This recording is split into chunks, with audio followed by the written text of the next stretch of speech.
Welcome to Go Go Kaiju Show, where we have a healthy obsession with kaiju. I'm your co-host, Kent, and with me is your other co-host, Jason. How's it going, peeps?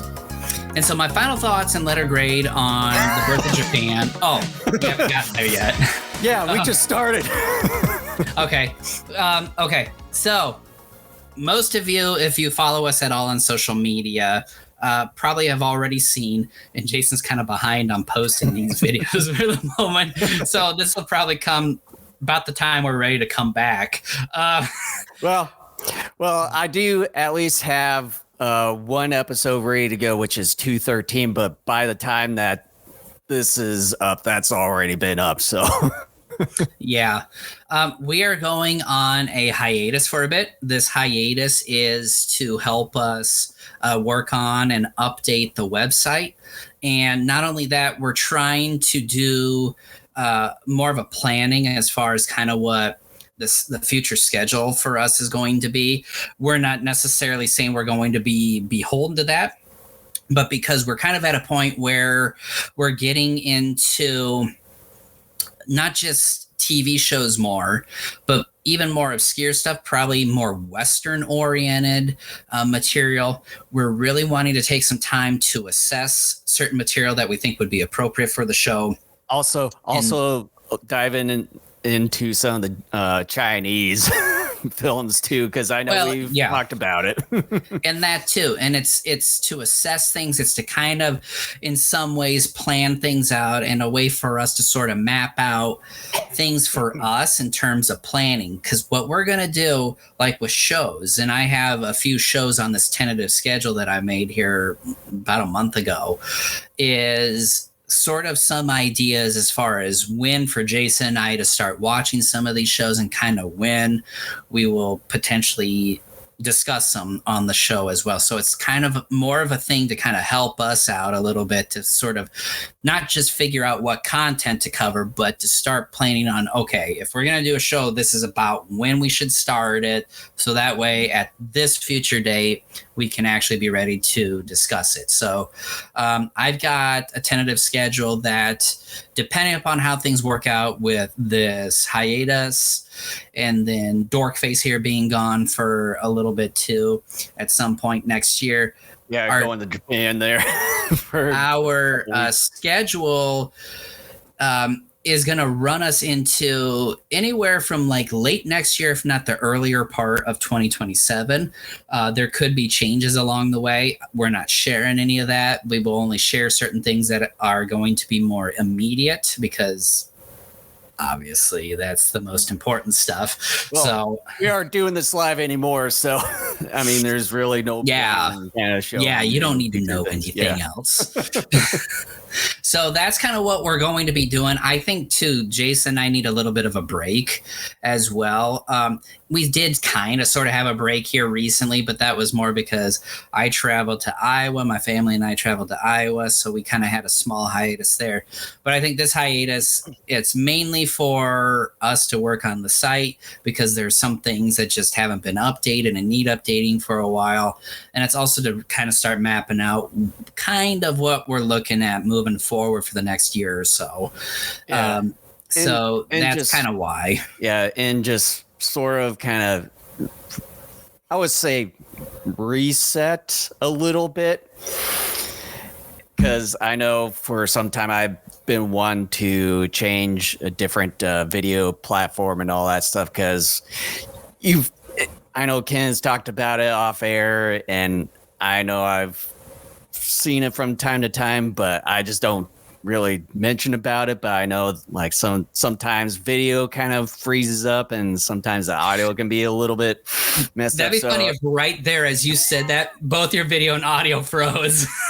well it's like for some reason on my end when we're doing these recordings, my video quality is perfect and all that stuff, but then when I download the video format and all that stuff, it's different compared to what I've been trying to tell you that. I'm like, because there are times on my end where I see some of your video or hear your audio. I'm like, something isn't coming in quite clear. And you're like, no, it's fine on my end. I'm like, no, dude, like watch the final product on YouTube.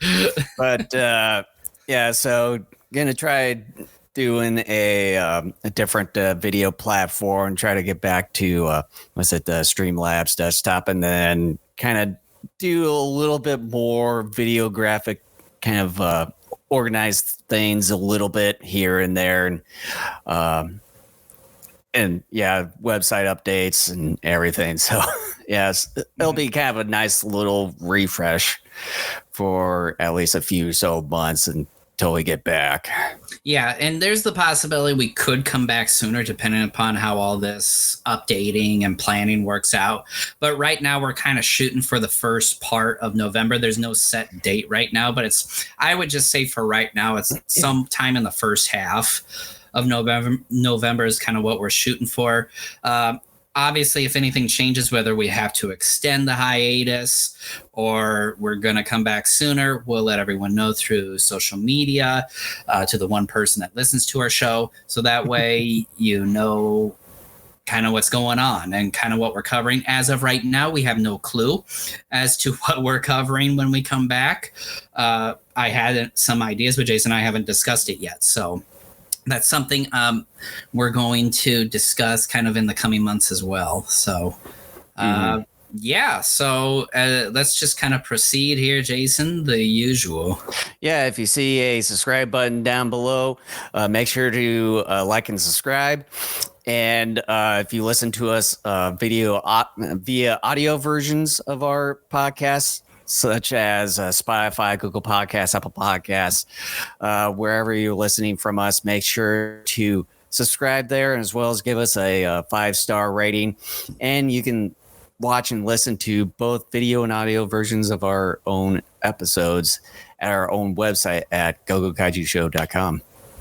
All right, so let's talk about the movie in question here. We are discussing 1959's The Three Treasures, or the original title as it's known by in Japan, The Birth of Japan, produced by Toho Studios. And this is definitely, there isn't a ton of background information, at least here in the West, on this movie. I could immediately tell within the first few moments, this was Japan's attempt at a Ten Commandments style epic. Yeah. And then also I just want to add in there that for other international countries out there, this film is also known as Age of the Gods. And there's also a trimmed down version of this film. The original runtime for this was 182 minutes, so just over 3 hours.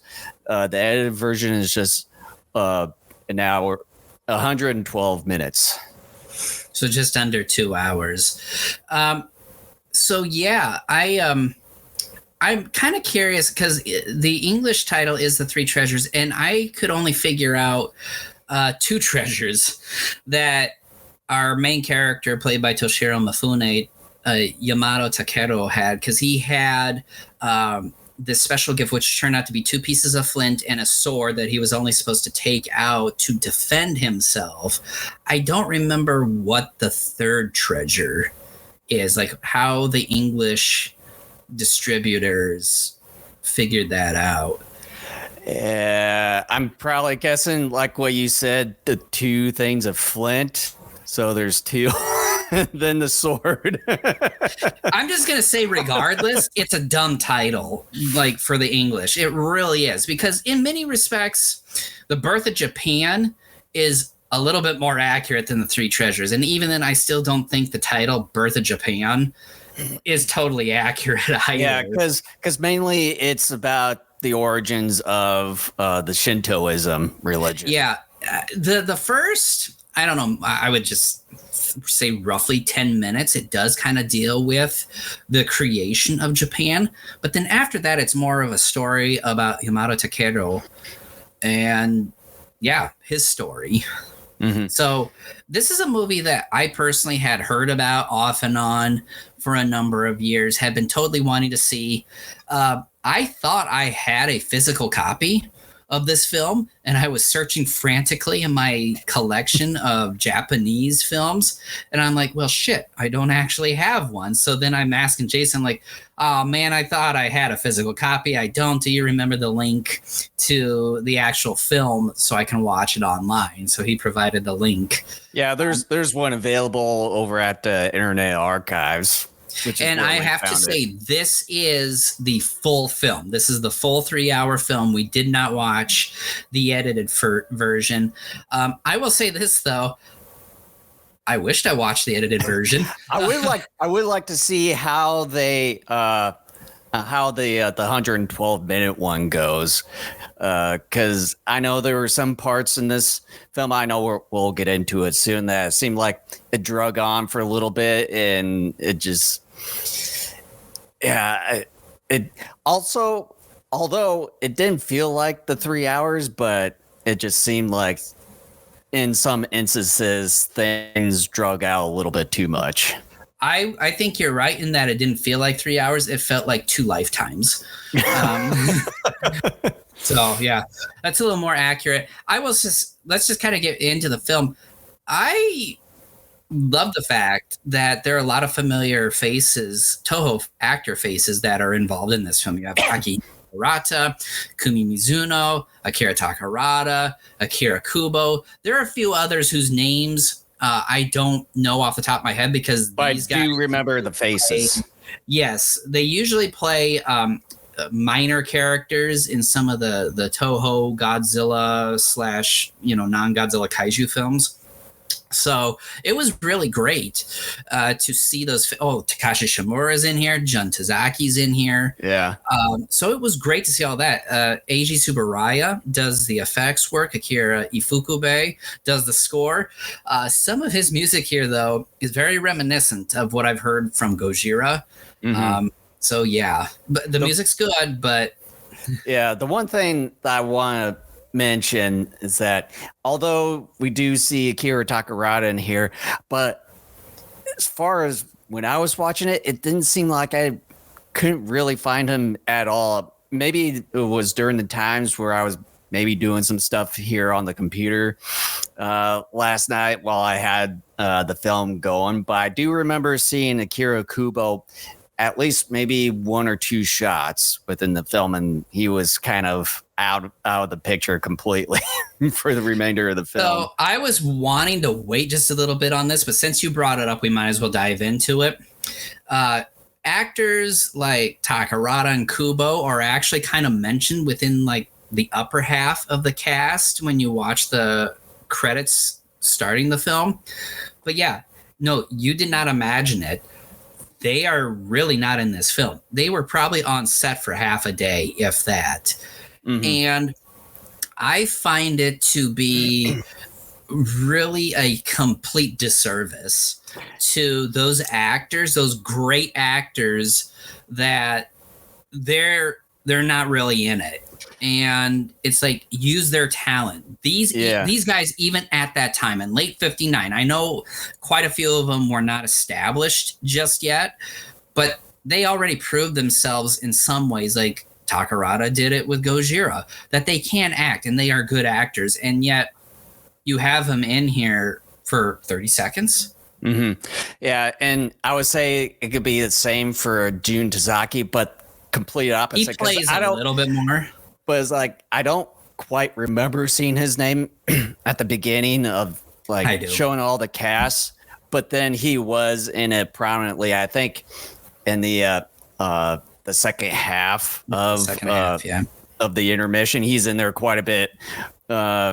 He was at least maybe one of the important people in that particular sequence where was it Mifune's character was at this village and then gets set up by Jun Tazaki's men and everything. So that was kind of one of the important scenes in that film. Yeah. So with that whole 2 things of Flint, with that whole burning wildfire in the fields. Let's just kind of for those who maybe are not familiar with the movie or just need a refresher, let's just try to put everything in context as far as what the movie's about. So the movie opens up basically with sort of Japan's mythology as far as how the country got created and all that. And then we move into Yamato Takeru's story. And then at another point, there is a sun goddess and her brother story interlude. Then it goes back to Takeru for a moment. Then it goes back to the sun goddess because she closed herself off because her brother Susano, who's also played by Mifune, like killed one of her ponies, and so she's upset. So she hit herself. Therefore, there was no sun for a while in the history of Japan. So the mythology says. And then the other gods, played by various actors, have some weird dance, laughter moment that bring her out. Sunshine comes back to Japan, and then the rest is about Yamato Takeru, who is being taken off onto two missions. One mission is to go to the west to fight and kill the Kumaso brothers, which he does. And then he comes back, and the emperor tells him to now go to the east to kill, I forget the name, but it doesn't matter. So he's to go off and kill someone else. And then we find out very late in the film that what ends up happening is there are a few, for lack of a better term, like underlings to the emperor who set Takeru up to try to kill him. The thing is that this movie's writing is terrible. It really is terrible because there's no motive from the villains as to why they're doing this. Mm-hmm. None whatsoever. And I knew immediately when we first see Mifune in front of his father, the emperor, within the first handful of minutes of the movie, that I'm like, his father is not the villain of this movie. Someone else is. Someone that works for the emperor is. Because not only have I seen this story a bunch of times in other films, the way it's written and just sort of the way it's shot and how the actors themselves play that scene, I'm like, his father is not the villain of this movie. It's someone else. And I just have to say, too, because since we're already sort of in it, we're kind of talking about the story and stuff. The way this movie ends, Mifune ends up being killed because the writers decided plot armor needs to be taken off. And so they actually kill him. Somehow, again, through no context or even hints throughout the earlier part of the film, his soul, I guess, becomes a bird, a white bird, a dove. We'll just say a dove. Or maybe a crane. Something like that. And it comes back to his, home village, and then it flies away through a rainbow to some distant city in the clouds. We never, and his brothers are Akira Kubo and Akira Takarada in this movie. We do not see anything else happen to his village or sort of what the next line of succession is. Or whatever happens to the guys that killed one of his brothers there. They were killed by the volcano. Well, I know, like, kind of the head guy who was kind of one of the right-hand guys or something for the emperor there. I'm not sure. I forget his name. But where they were on the footsteps there, one of the brothers was hiding, right? Where Mifune's character kind of choked him at the beginning of the film, and he stabbed him to death. We don't really see. I don't ever remember seeing anything of him being killed within the movie, but I do know, like, some of the army guys that were kind of under his wing, following his orders. I know that they were killed by the volcano, and then was it waves of water and all that stuff? Yeah, like the volcano and the water takes all the bad guys out there in the end. That's what that's supposed to be. But we never see anything of the emperor as far as his response to hearing his son, his successor, dying. Mm-hmm. We don't know what happens to the emperor. We don't know what happens to his brothers or what the line of succession is and all that. This movie, as we have already alluded to, is very poorly paced. It at times does move kind of brisk, but the parts that move brisk are the parts that should slow down, and the parts that are slowed down should be brisk, if not eliminated altogether.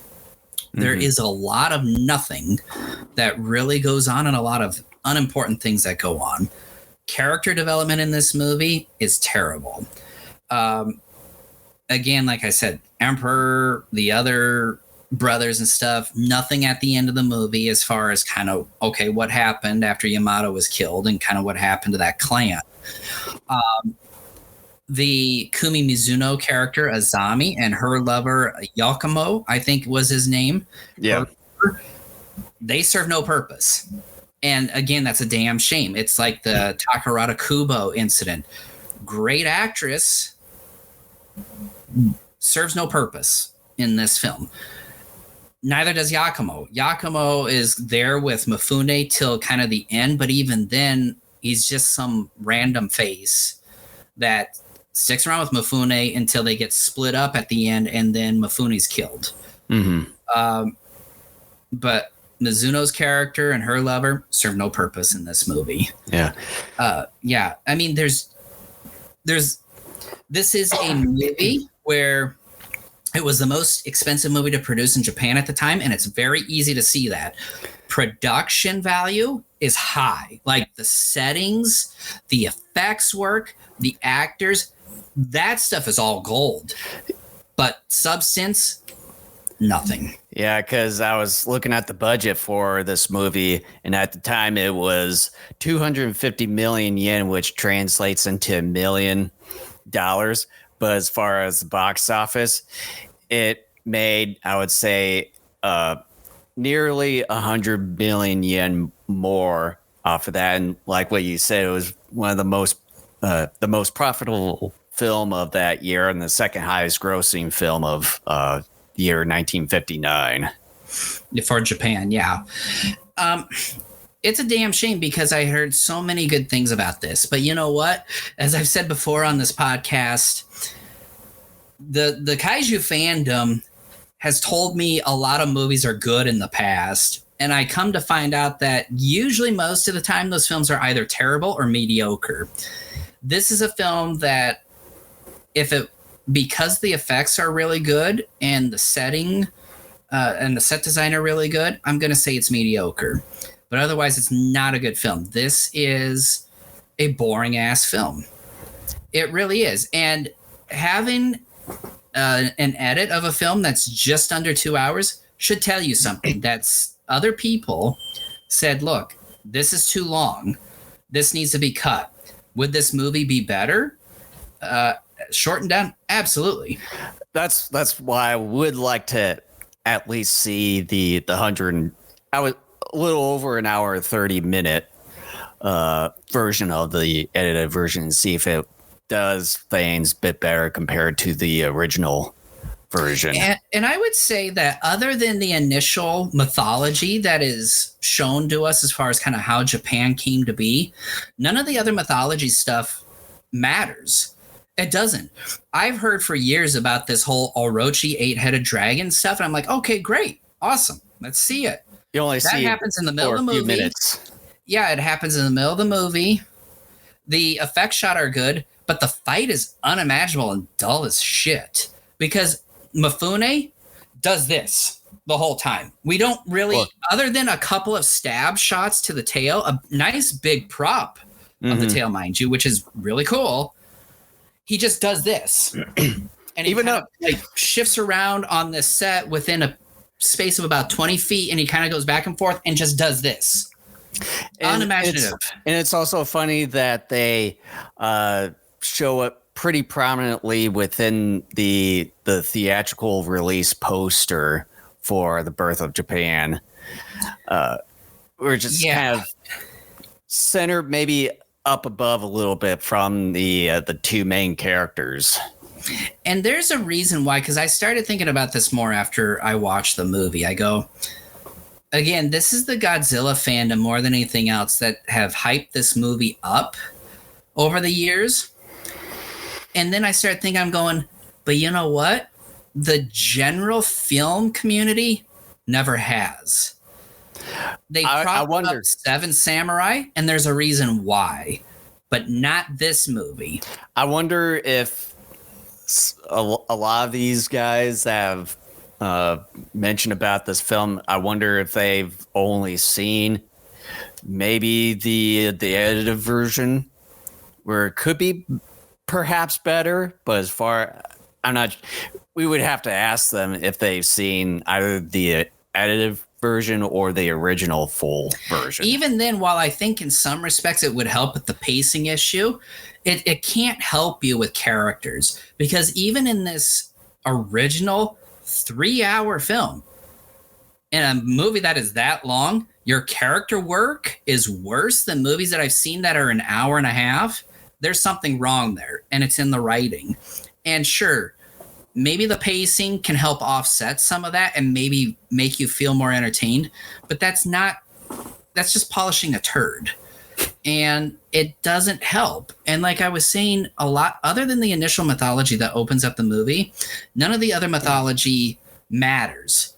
It doesn't even parallel our hero's story.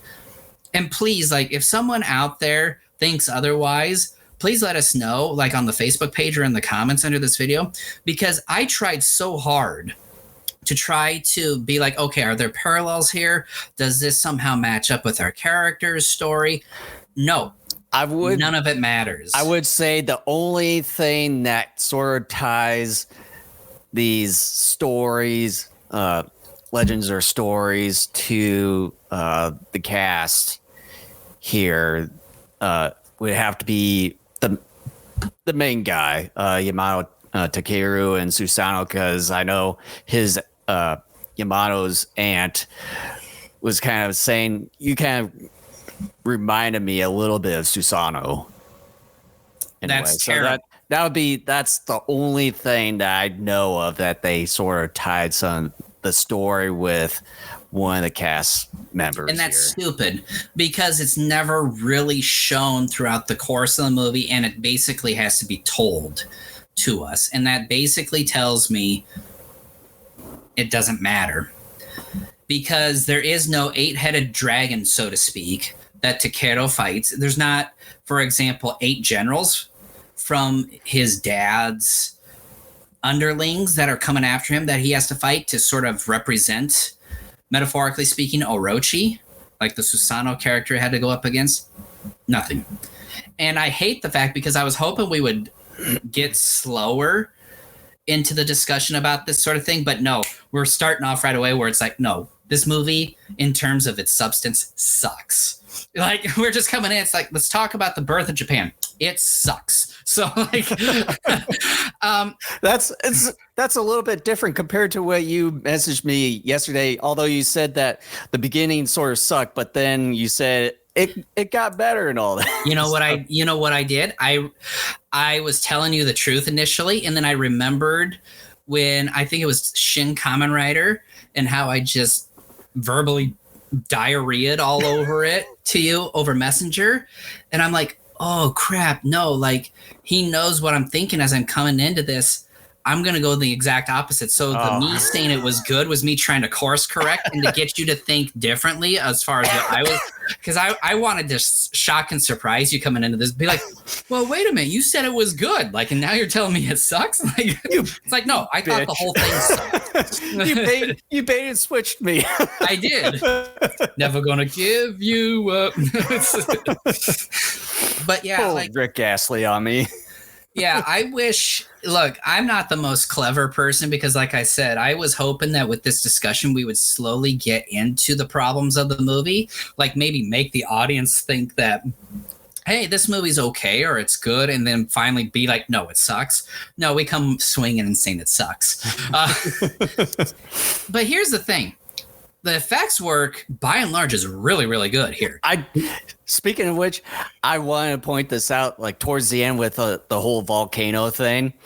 I really liked when that whole lava thing gets to the people. I like how individually he uses like this sort of effects of when people or something get like touched the lava. It has this little spark or flame or something. That like for I don't know how many people that were on the screen that it goes one by one. It's like it was for that time. I would say it was pretty damn good.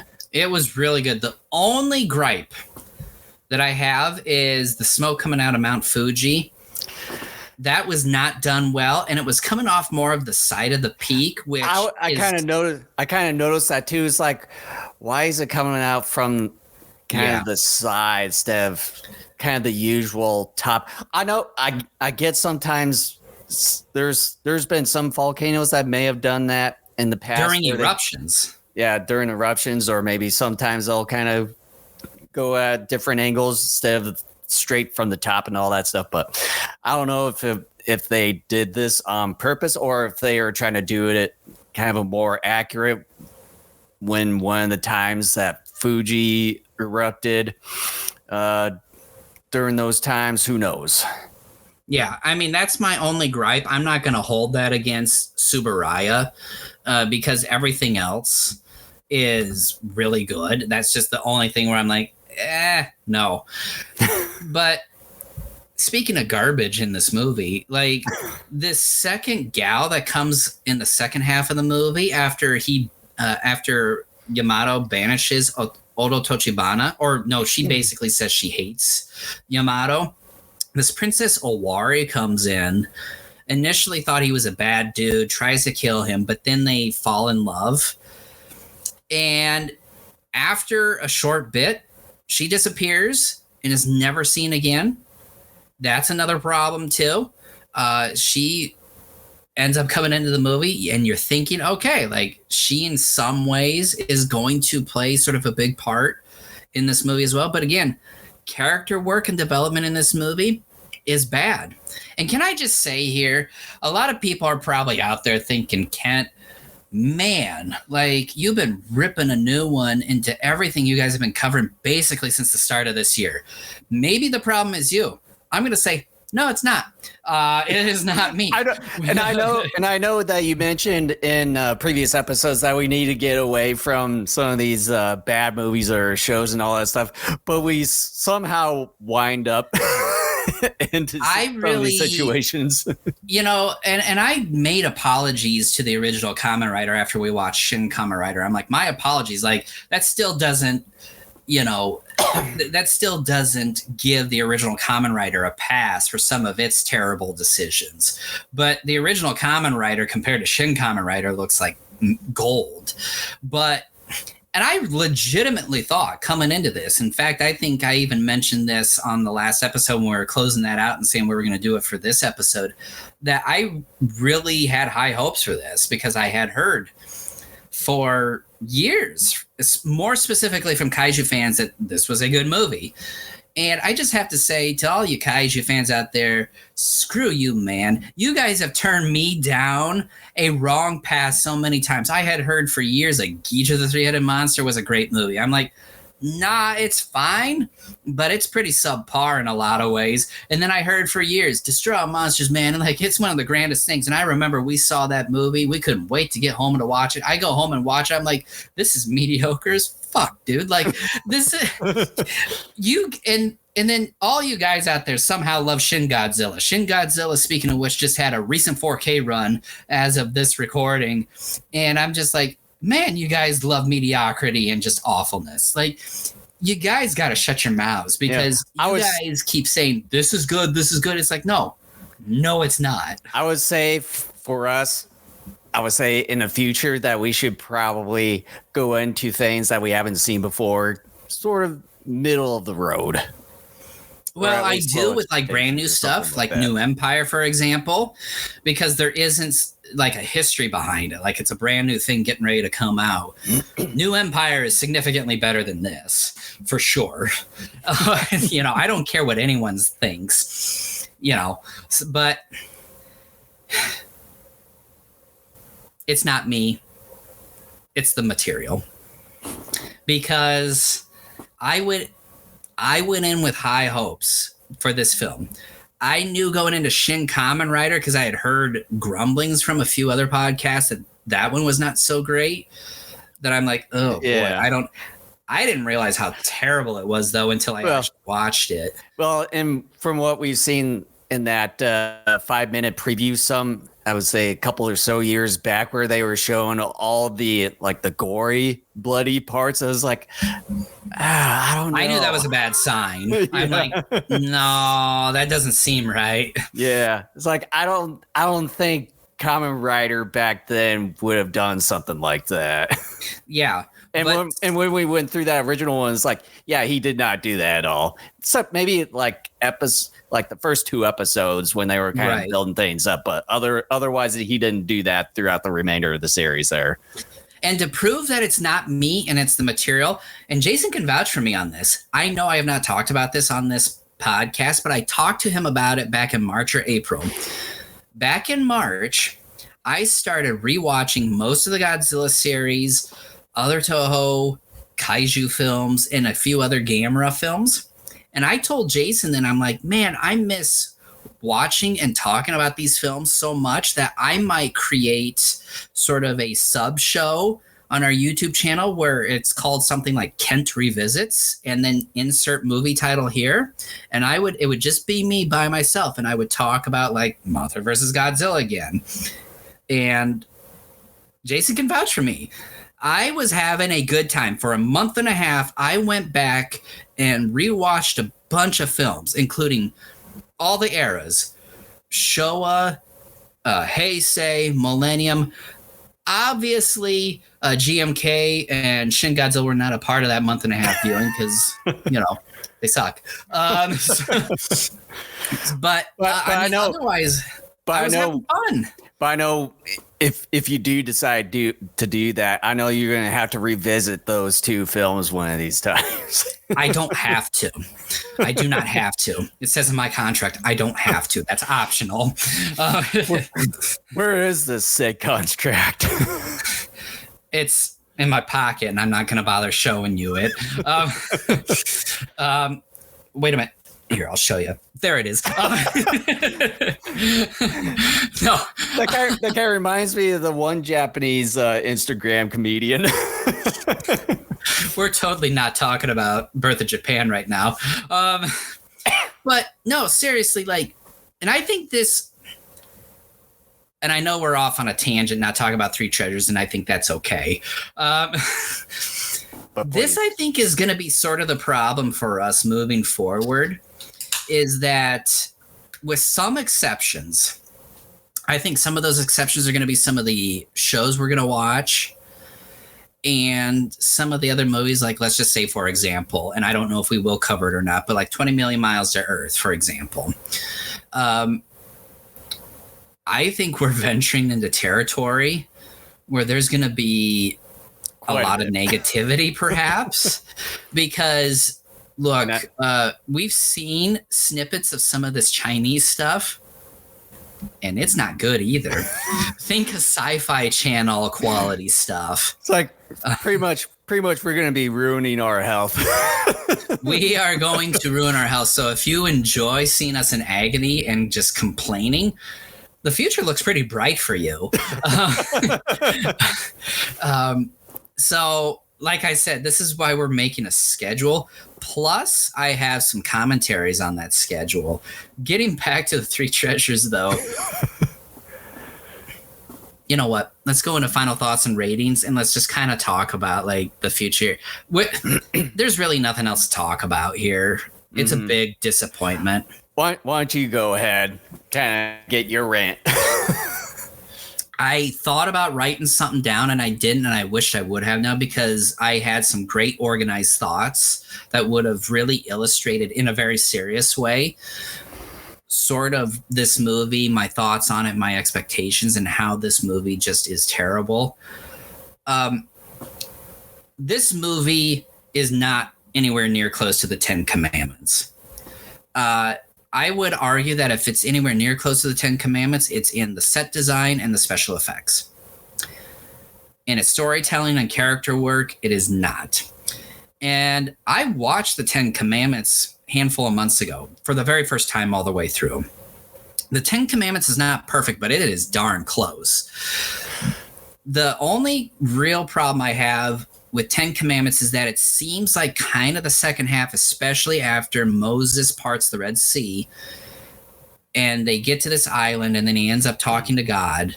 It seems like kind of that section of the film speeds up more than it should. But by and large, a vast majority of that movie, there is no wasted material. Everything matters. Character work is exceptional. It legitimately is one of the finest epics ever filmed. It is a legitimately stellar film. Not perfect, but it is darn close. Yeah. I want to mention that the 10 Commandments, there's actually two versions of the film. One was made in 1923 and the other is 1956. Charlton Heston version. Both of them have been directed by the same guy. I do remember hearing about that. Yeah. Yeah. And I'm talking about the Charlton Heston, obviously. Yeah. That's a 3-hour movie too.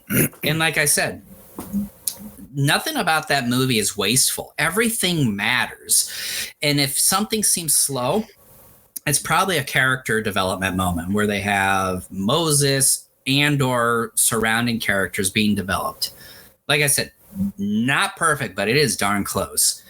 It's an incredible film. Yeah, 3 hours is a long time to invest in a movie. Okay, I understand that. But that is a terrific film in every sense of the word.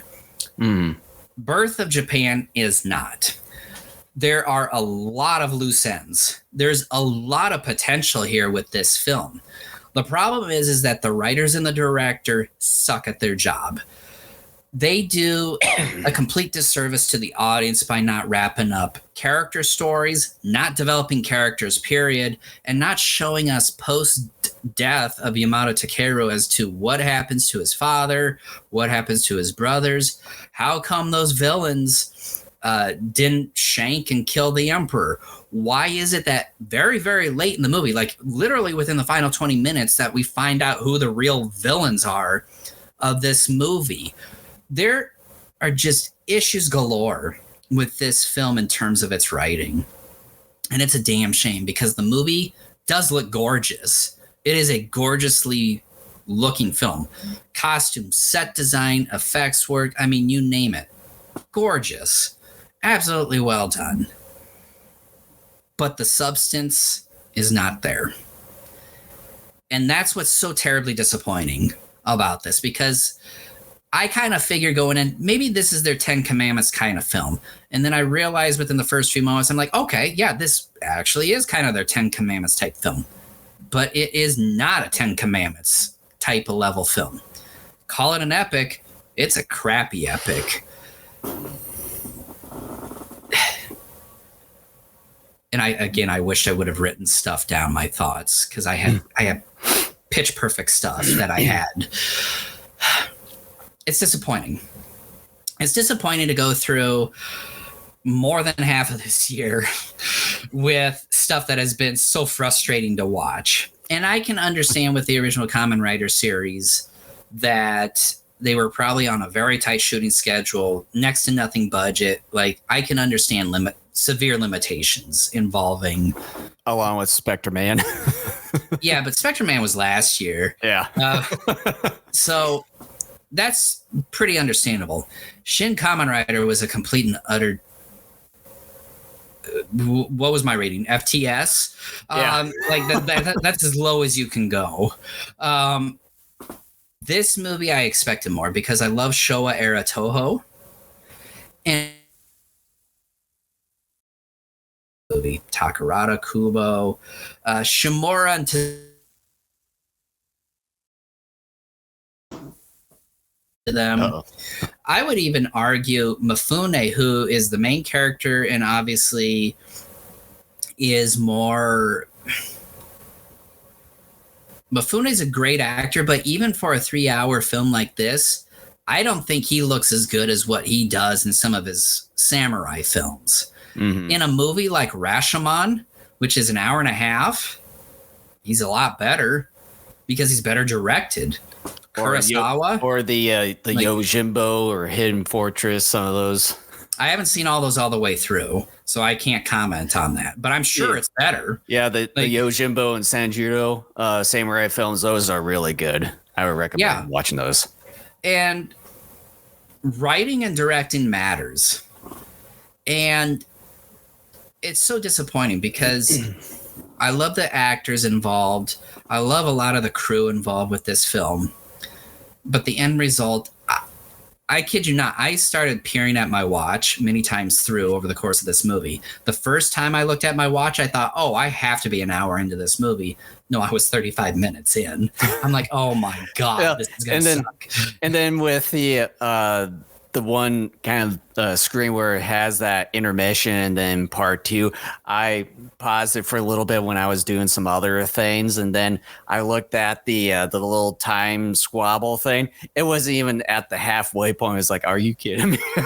I watched the timestamp so many times over the course of this movie, and yeah, I'm disappointed, guys.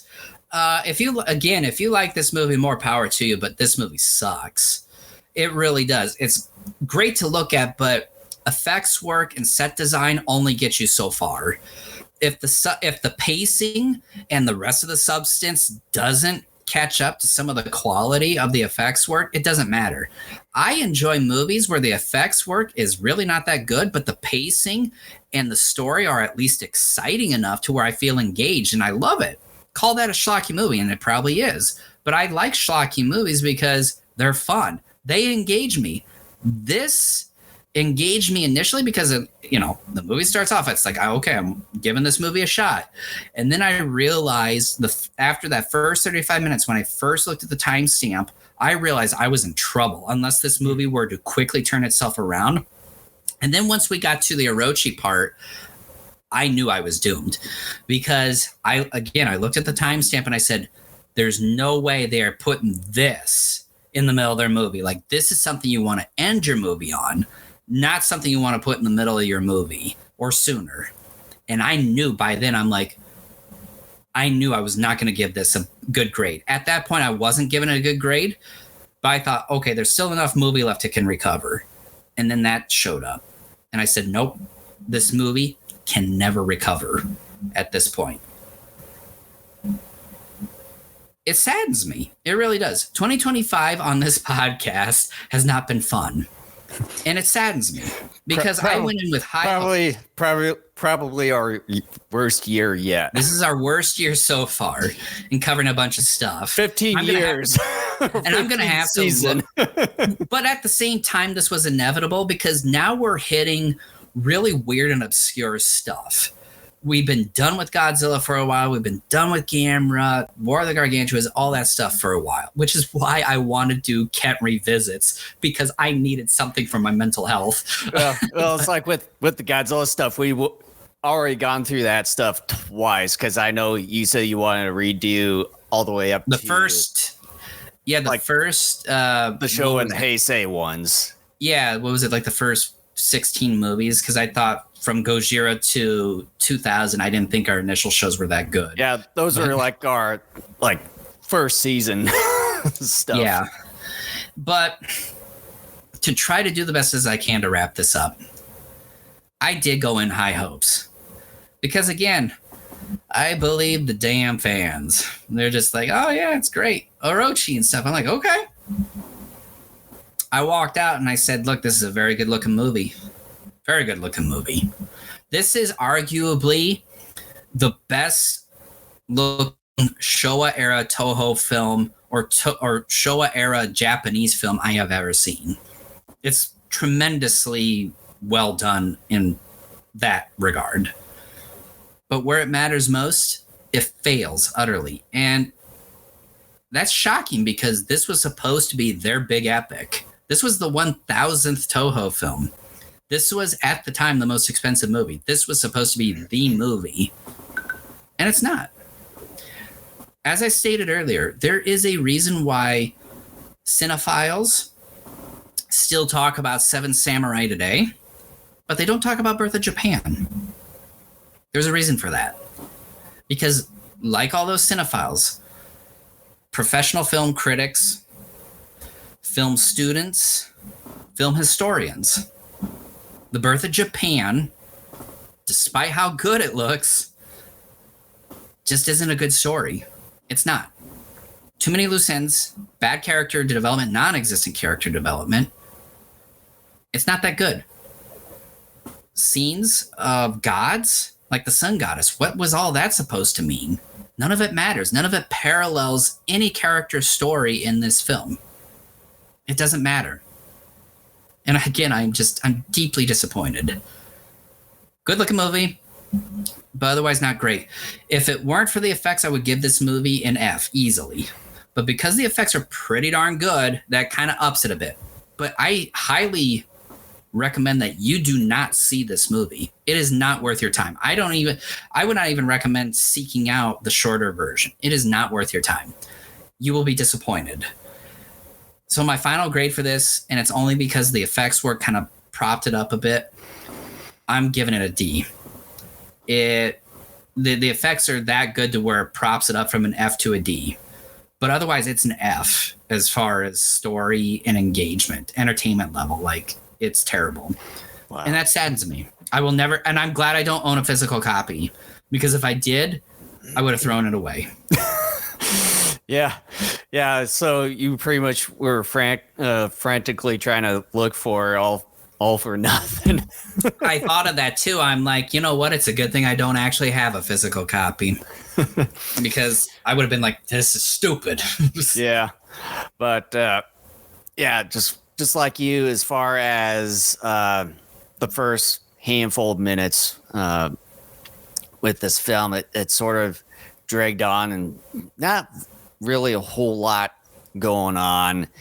It's sort of tied into a little bit with as far as some of the stories and all that, how Japan was created and all that stuff. I sort of thought, I thought it was going to be some kind of Genesis type of thing where it kind of goes through over the years, you know. I mean, they were kind of, it sort of looked like it, but then it was just pretty much a story being told by an older woman. I'm talking about the beginning part where they were, as far as creating Japan and all that.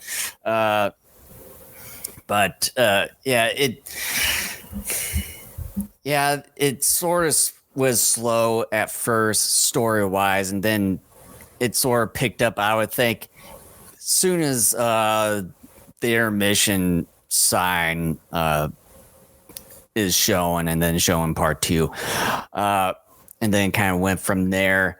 As far as some of the characters in here, I was kind of looking forward to a lot of the well-known ones like Akira Kubo, Takarada, and Kumi Mizuno. But then it was like, I don't think I've ever seen Takarada in here at all. When I had this, and I mentioned that I've only seen Akira Kubo once or twice in here. And then as far as Kumi Mizuno, I think I've only seen her once. And that was it. She was in a few scenes, but still not enough. But as far as from what I've seen, it seemed like I've only seen her once in this entire movie. It was a bit disappointing overall, just not really seeing much of those familiar faces, except for Jun Tazaki later on, where he sort of sets up Mifune's Yamato Takeru character there, and then gets killed off. The visual effects and then the sets are really good in this film. Like I explained with that whole volcano scene towards the end, with it being really good visual effects for that time period. And then the Orochi miniaturette or marionette, that one is really good. But then as far like what you said, the execution of that, like it just didn't really didn't go very well. It was just only there for a few minutes, even though that they have the Orochi prominent on the movie poster itself, just above the two main characters of this film. And just showing that and just showing it like kind of in the middle of the film just for a few minutes, to me, it just almost is like a disservice or a bait and switch sort of thing. And then it's a lie. Let's just call it what it is. And it's a lie. And then with it being just over 3 hours, it's like it felt like when you were watching some of it, it drug out some of the scenes a little bit too much. But at the same time, it didn't feel like the 3 hours.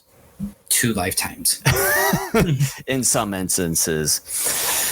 But I don't know how much of a difference between the original one here that we just saw and the edited version, how much of a difference would that make?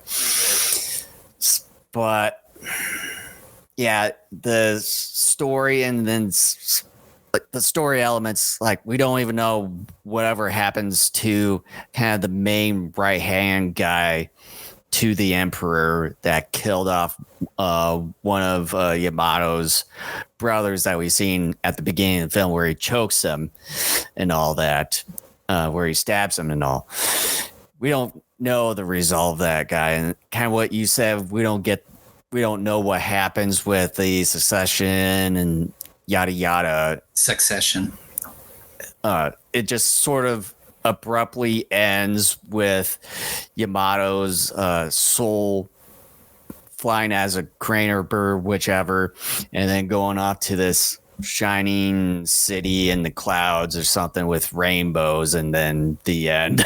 Surprised there weren't damn Care Bears there. Yeah. And then having all the villagers kind of going with the bird. So I don't really know what that entails. I don't know if it's supposed to find like present day Tokyo or something or what have you. So there's a lot of questions to this film.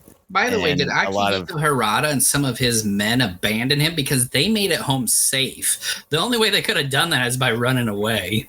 Or I'm just throwing that out there, but well, I think he wanted. Well, originally that Yamato was going to go somewhere else and all that, and have them return to the village. But yeah, I don't really know what actually happened. I thought all of them died when they were ambushed. Thought so too. There, but fortunately, that they somehow are survived. You know what? It's not worth it. Just continue with your final thought. Like I said, there's a lot of questions to this movie that needed to be answered, and like what you said, that there are some inconsistencies with the story. But as far as the visual effects, the sets, the marionette to Orochi are really good, and then I would say as far as some of the characters in here were really good, but it would have been nice to have seen some more appearances to the more well-known faces that were supposedly advertised in this movie. But yeah, as far as the Three Treasures or the Birth of Japan or the Age of the Gods, I would have to give this movie, I'll go with a D+ on this one. I had a fear you were gonna go there. I'm like, no. I would say it's good in some areas, like I mentioned, but then there's a lot of questions to be answered, and then with some inconsistencies with the film as far as the story goes. I think the shorter version will help some of the pacing issues, but it can't solve the substance issue. I guess it could, because it eliminates some of the stuff, but it doesn't help with character work. Like, if the character work wasn't good to begin with in your 3 hour long movie, cutting it down to just under 2 hours is still not going to help you in that area. So, yeah, sorry, folks. This has been a crappy year. I need to go over our tentative schedule to just sort of figure out kind of what we're looking at grabbing here. And also just to lay low for a bit. Well, you know what? And this was not planned. I didn't want to go out on our hiatus like this. I legitimately thought, I'm like, okay, like, you know, a 10 Commandments style movie. I like the 10 Commandments. Like, if this comes close to it, yeah, it's like finally something good. We'll go out on a high note. And nope. Maybe next time we'll try to come back after our hiatus with something that we generally like or something of the sort. Well, and this is something that I really, and I've said it before on this show, I pride us on, is that we are not one of those fans where it's like everything Toho craps out we think is gold, and that not everything that has kaiju in it we think is the greatest thing ever. There's so many fans out there like that. It drives me nuts because you can't have legitimate conversations about certain things out there. With us, it's like, what you hear from us is what we genuinely think about something. So I know some people don't like that. Whatever, go somewhere else. I don't care. We're not your usual yes man. Yeah. So we're not shills. Yeah, we're not shills. The only shill we work for is us. We're selfish. Okay, it's about us, not you or Toho or anybody else. It's about us. We sent for ourselves. But in all seriousness, though, we hope you enjoyed the show nonetheless. We will be back in a few months, maybe a little bit sooner. Jason and I, we will continue to talk about scheduling and stuff like that. My goal for us by the time we get back is to have at least the rest of this year and maybe the first month or two of next year planned out. And we'll just kind of take everything from there. Yeah. Yeah. So again, if you're watching us from wherever, make sure to like and subscribe. Make sure to hit that subscribe button down below and give us a thumbs up to the videos that we do.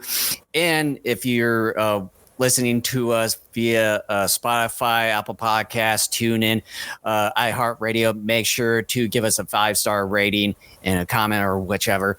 And you can also listen to both video and audio versions of our episodes on our own website at GoGoKaijuShow.com. We'll see you in a few months. All right, guys. We'll catch you in the next video.